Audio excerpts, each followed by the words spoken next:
Hello and welcome to the Unpatched Conversations, where we have honest discussions at the crossroads of leadership, technology, and culture. We are joined by innovators, decision makers, and leaders who share with us what it really takes to lead securely in a digital first world.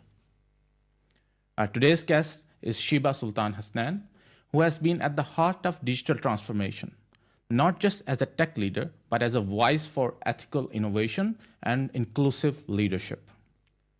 From driving AI strategies to championing women-led storytelling, her work connects systems, people, and purpose. Welcome, Sheeba. Great to have you here. Thank you so much, Bilal, for great introduction. I really value your words, and ethical technology is the core for nowadays, for present era. So let's get started today. Yeah. So let me start with one of the core things that revolves around all of these things: leadership, technology, which is risk. When do you think digital risk went beyond systems and into decisions, culture, and even values?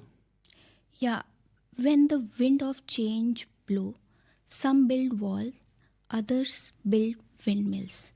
That proverb goes with me exactly. I have got this realization in 2016 where I was working on a multi-regional digital transformation project, and we have found that technology was fine. And firewall, endpoint protection, everything was okay, but leadership was still reluctant to adopt the system. The reason was data sovereignty, and that hit me a lot. The reason is that was not a technical issue, that was a trust issue.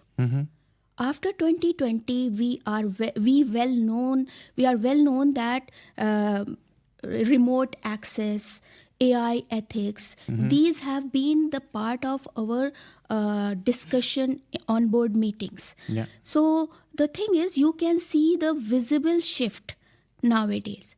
That was the point of time in 2016 when I really realized that risk is everywhere.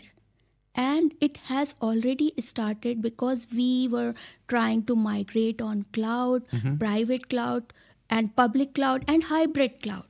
So that's how my thought these things happened. All right. You mentioned about transformation projects, and I'm sure you have led some very huge and diversified digital transformation projects in the past. How did you manage to drive innovation, especially in systems which are built for stability and where change isn't easy or change isn't as fast as in some other industries?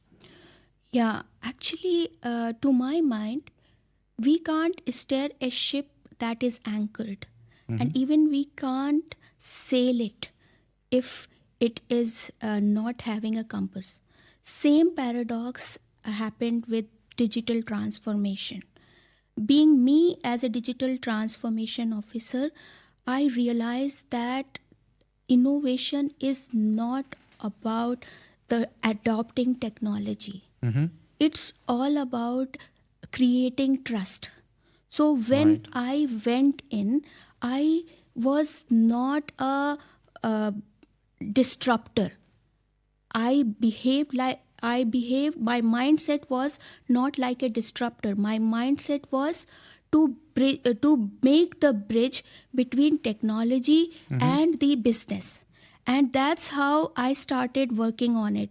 We had a very huge digital transformation project where instead of full automation, we preferred that decision augmentation. What is decision augmentation means? We started working with our customers or users, and we were creating values, and by value we were creating trust for the system. Because to my mind, like in 2012 when we were working on a huge project, it was failed due to users rejection. Right. Users were not ready to adopt the system. So that's how, by the experience, we learned that first of all, for any innovation, create a trust. Right. Great. So that is a slightly different approach to how generally such kind of projects are led. So does it mean that leaders need to change their approach as well? Maybe they need to start acting more like startup founders rather than traditional corporate leaders. Yes, actually, I would say yes for that, because for tech founders have a certain type of mindset that is required nowadays, because this is an AI era, and disruptive changes are taking place very fast, like 10 hundreds of speed is there, you Yeah. can say 10x or 100x speed of automation is there. In that case, if founders or leaders will not use the mindset of tech leaders, I'm not talking about coding, but this is the mindset which we tech founders has to adopt. And this mindset is not cannot be found by old leadership model. Right. Old leadership model never encourage you to adopt the new era's norms. So what happens, like I would say that present leader must have adaptive thinking. They must have iterative thinking. What is all about, like when a leader has tech mindset, or he is acting as a tech leader, so he will have vision, he will have speed, fast decision making, and he will have also courage. Along with that, he will not hesitate with testing, getting failed again and again. So these are some of the traits which tech leader has, and all the leaders has to adopt nowadays to go with the flow in this technology era. Great, great. So agility and iterative approach, I think these are going to be the keys for success, if I understand Correct, correctly. correct. So one of the key technologies these days is AI. And you have worked across AI a lot. In your opinion, what does responsible innovation look like? And how do you balance it, especially when you are trying to be competitive as well and don't want to be left behind? Yeah, responsible innovation means embedding ethics in the innovation life cycle from the scratch, means from design phase to the development and even for the implementation. Right. This is not a kind of a checklist, I would say. This is again, I would say, a mindset and an approach or a concept where we align at the very beginning of developing AI systems.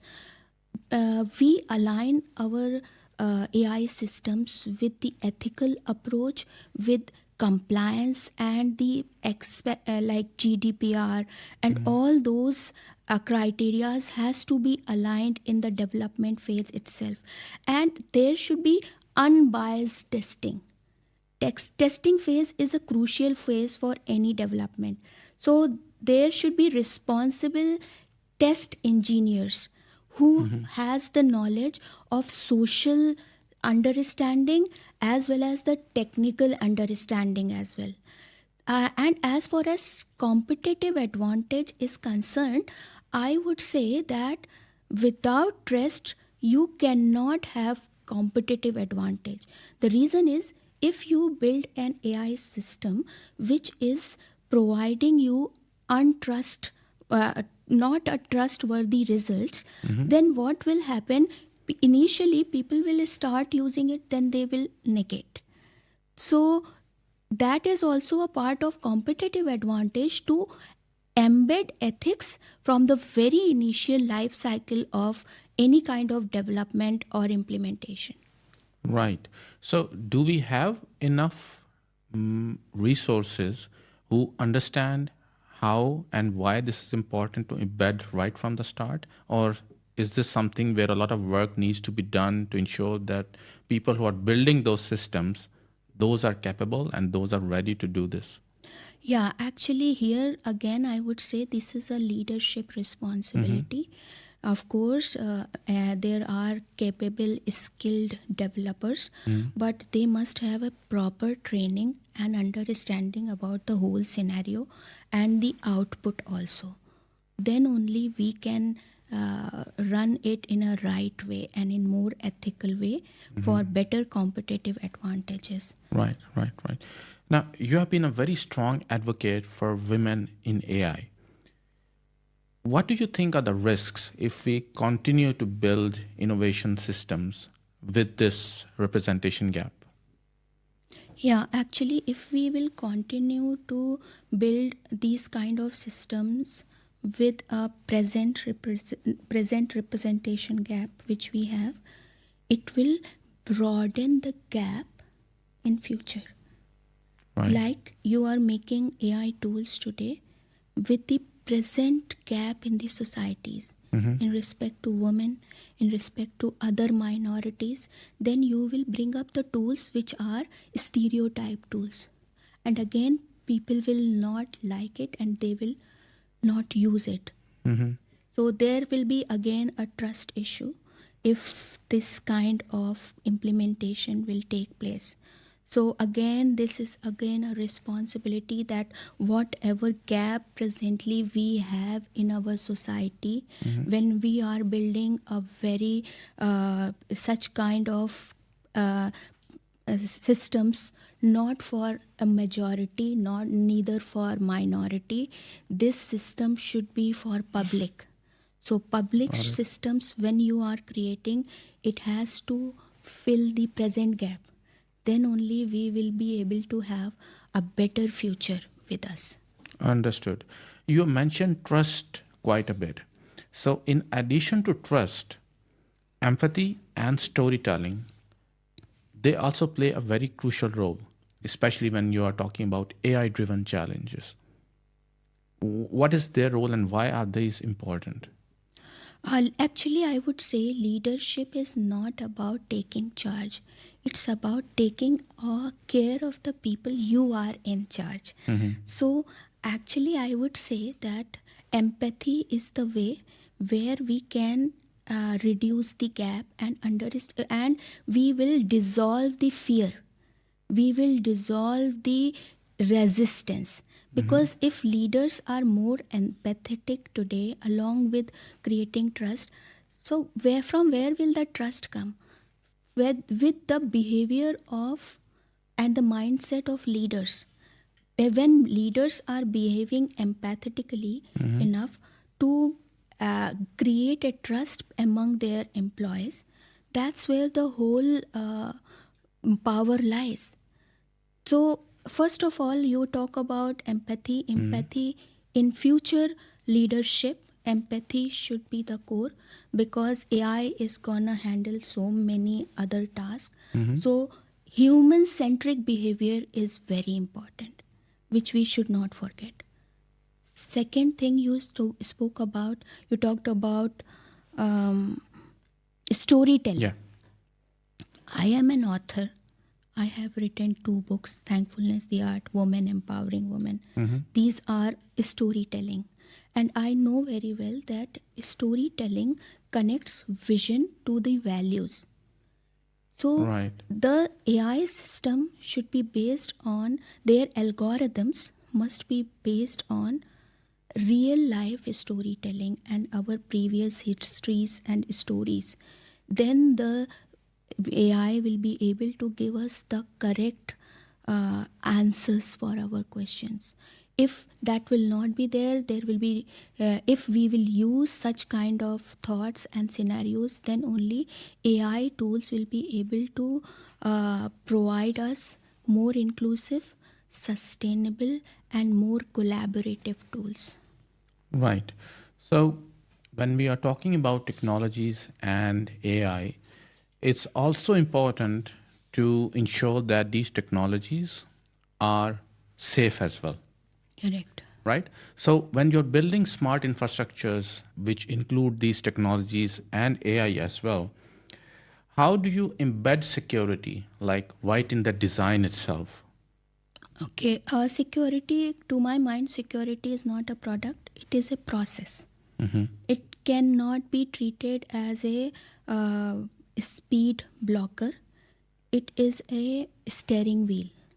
Right. So I would say that our security must be embedded in the culture of the organization, where uh, where every employee must first, before taking any action, they also think about the security.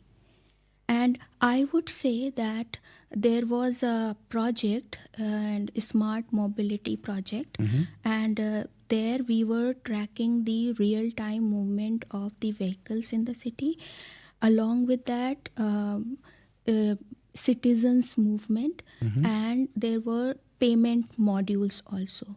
Right. And all those things were very critical for an organization, and we have found that there was some launching time was already announced, but our security team has suggested that there are still some vulnerabilities we can find, and that has to be corrected. So our leadership team came in the picture, and they have asked the right questions in a right way, and that's how we stopped the system for 3-4 weeks, and that's how we manage the future problems or future threats for the organization.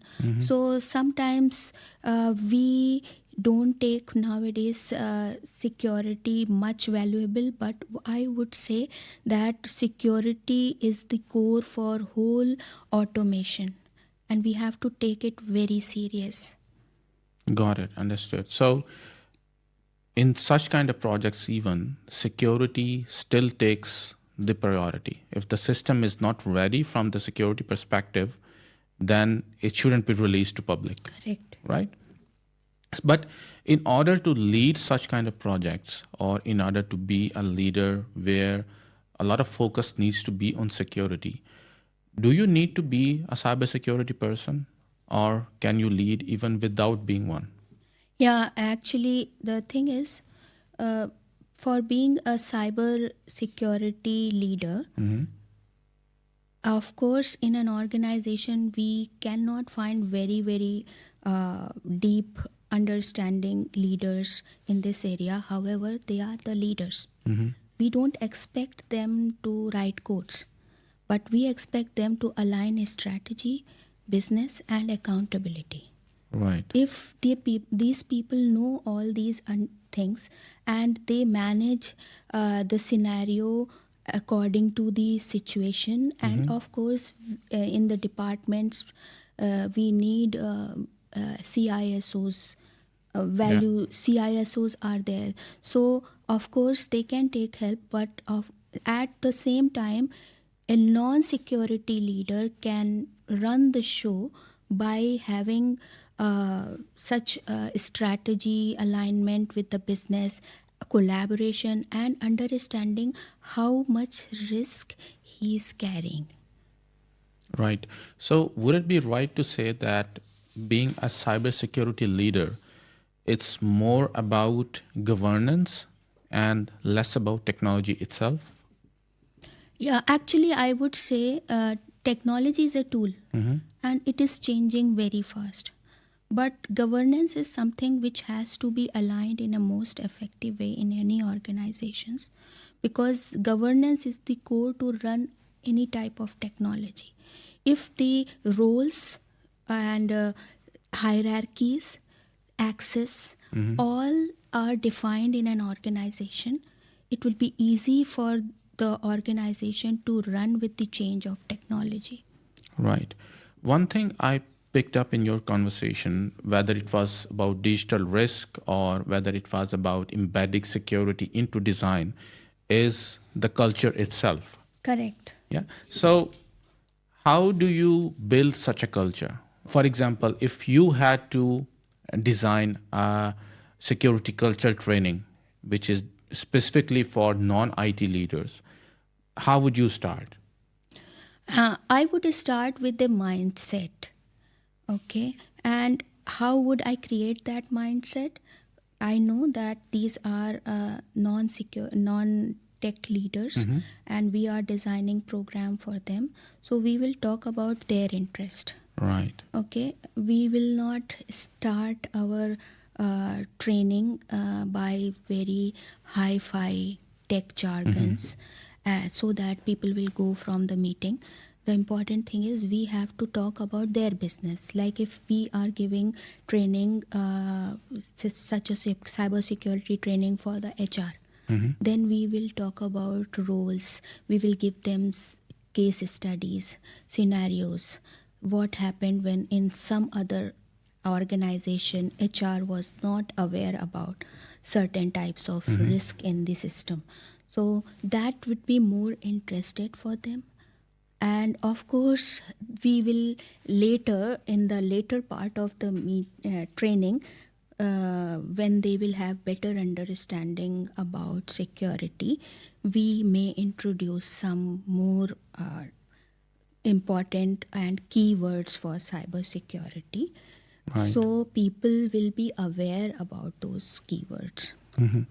Who's responsible for ensuring that such trainings exist and they are implemented in an effective manner? Of course, leaders in an organization, and even in the governance. These kind of trainings are integral part of the governance, because these are the ongoing process in an Right. organization, and it must not stop at all. And is there an effective way to measure the impact of such trainings? Yeah, of course. When you have given training to people and you will see that the previous mistakes are not being repeated, then of course you can get the feedbacks from users time to time about their knowledge and about their behavior. And they will not, I would say that after a training, I have seen myself that people stop clicking phished emails, such emails which Right. are giving some malicious intentions. So that is very effective, by the way. Right. So there are certain ways within the organization Correct. as well where they track a specific KPIs or parameters which define how successful the training has Correct. been. Even in Microsoft Defender, it is directly on our browser, and every time it is checking, so we can get reports directly.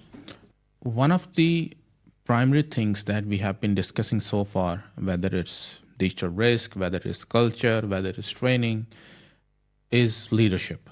It's at the core of it. It defines how you build strategies, it defines how you implement programs, and it also defines how you overall approach both risk, innovation, and security. How has your experience been leading as a woman? Are there certain expectations which are associated to you? Do people expect you to lead in a certain way? Yeah, actually, to me, I want to be myself, and I don't want to be a leader who is mimicking other leaders. Right. So my you can say competitive advantage or my strength is my difference from others. It's my behavioral or mindset difference from others. So I want to portray clearly to my people that what message I am telling it to them, it must be clearly conveyed. That is the only aim from my side. Even I am in a lone woman in a boardroom or with multiple women, my behavior is always same. Right. And has entrepreneurship played a role in your leadership style, or has it changed how you used to lead in your previous roles? Yeah, actually, entrepreneurship is not about control. It, to my mind and my experience, it's all about risk taking and courage. Right. Being in corporate role, I am given a structure and a structure is supporting me. Mm-hmm. But being as an entrepreneur, I am the structure. Right. I am wearing all the hats. Mm-hmm. I am running my business in unpredictability, and also I am ready to renew my life every day. So that's how the risk-taking ability I have developed during this time of span, and that is different from my previous version of Sheeba. And what advice would you like to give to women who are leading or who wish to lead in spaces which are still following the old structures? Yeah, I would say don't wait for permission. Build your own doors. But because some systems are based on the old structure, as you suggested, but you have the right to recreate it. But the very core point I wanted to mention to all women, when they are recreating something, it should be based on empathy, collaborative team efforts, and first of all, it should be human centric. Right. Then any kind of change they can bring in, keeping all these pillars in mind. Absolutely. Yeah. So let's talk about you being an author. Yeah. Yeah. What led to, or what was the motivation behind writing these books? And who was your target audience? Who do you wanted to reach out to? Yeah, actually, I would start from my childhood days. I have been writing short stories and poems in Right. newspaper, and from there, this passion started for the writing. And even when I was at the age of 4, I used to scribble all the Urdu and English without even able to read. I used to scribble everything. Right. Like a book. So my parents used to encourage me a lot. However, by my computer science degrees and during my job, I forget about my writing skills. However, in 2014, there was an incident in Australia which has given me a lot of sorrow. And then I thought, why people are getting so such kind of incidents? Why on earth? Why around us we are getting such kind of incidents, which are ruining our daily happiness? Even when we hear something, we feel sorrow. So that time I just started writing about those incidents and some other incidents, and then I started writing unconsciously about being thankful, because myself, I would say, when I used to be thankful, I used to come over from my sorrows. So I started writing about thankfulness more and more, and I started studying about thankfulness. And in 2018, when I have shown my write-up to my husband and I have read those write-ups in front of my father, they said it can be converted into book. This is a book. Sheeba, you are an author. Then I thought, yes, why not? I can convert it into the book. Then we processed it in the form of book, and I want to reach the normal audience, not only a specific type of audience, because Thankfulness the Art is my first book, and I want everyone, even if they don't want to read my book, they don't have time, or they just have to be thankful for 2 minutes every day, and that's where I feel the change will start, and then they will surely read my book, Thankfulness the Art. And moving ahead, my second book, recently published on June 24th, Women Empowering Women. Back in 2024, on the occasion of International Women Day, this idea came in my mind. I couldn't sleep whole night because I feel somewhere inside I am not well. And that day I just got up 3 o'clock at night and I started writing about women. And because I feel somewhere that why women are being suppressed all the time, although present time we are empowering women a lot, but from the olden days and the way I am grown up, I have found that people used to stop me to study even in a good school, and so many things happened. So that had some impact and I wanted to bring change. That's why I started writing some pages about women empowerment, and then I realized that if I will write about myself only in the book, it will not be complete, because I want to show people that how women are being empowered and how can they empower each other especially. Right. So then I have announced on many social media that I am writing a book. Who wants to share their story, they can share their story, and that led me to, I have got around 120 or around 200 nominations. Out of that, I have selected 25 people worldwide. These ladies, I find their profiles are extraordinary. They struggled a lot to reach to the certain level of their success, and those stories are there. And the core aim for these stories is to show people that women must empower each other first, and women are the core of society. So if women will start empowering women, what will happen? Men will also start empowering women. This is all the loop, and we all are connected with each other. So to have a better and happy society, we should encourage each other. Especially women must encourage women. So both of the book which I have written, either it is Thankfulness the Art or Women Empowering Women, I led it because I have 24 other co-authors, so I am the lead for this book. So I would say my aim is to reach normal audience, where I want to spread a common, very simple message that support each other and be thankful. Right. That's very, let's say, an amazing purpose. And Thank you.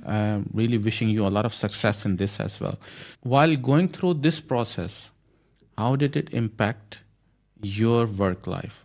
How you led, how you built your team? How was the impact while going through this whole process and after listening to all of these stories from other women?